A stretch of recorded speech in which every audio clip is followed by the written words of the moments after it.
What to do if your joint bank account gets frozen after your spouse passes away. Losing a spouse is an incredibly difficult experience. And when you're left to handle financial matters in the wake of their death, it can feel like the stress just keeps piling on.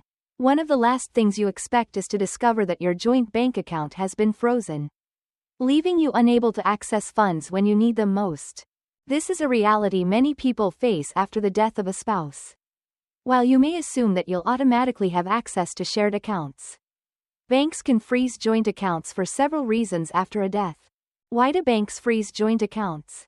If a joint account doesn't have a specific legal arrangement called joint tenancy with right of survivorship, JTWROS, the bank may freeze the account after the death of one of the account holders. In this case, the bank will wait for a probate court to appoint a representative before granting access to the account. This process can take time, potentially delaying your ability to access the funds you need. When an account has JTWROS, the surviving spouse automatically inherits full control of the account without delay. Bypassing probate. Many people think that rights of survivorship are automatically included in joint accounts. But this isn't always the case. Some accounts require you to sign a separate agreement to ensure JTWROS applies. What can you do to avoid this issue? Check your account's terms. If you're unsure whether your joint account has JTWROS, contact your bank and confirm the details. If your account doesn't have it, you may want to update it to avoid delays in accessing funds in the event of a death.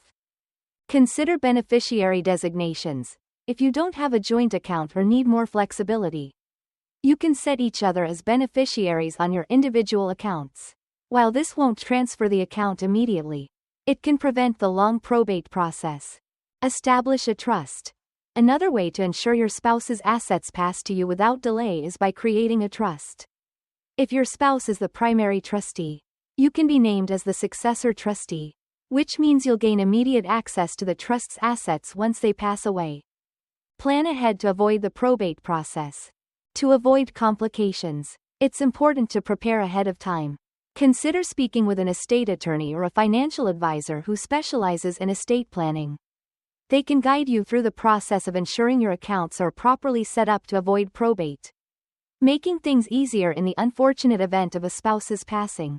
In addition to organizing your accounts, make sure to keep important documents like your will, life insurance policies, and account passwords in a secure, easily accessible place. It's also a good idea to ensure your spouse is aware of where these documents are stored.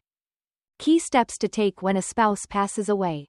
Obtain multiple copies of the death certificate from the funeral home or state authorities.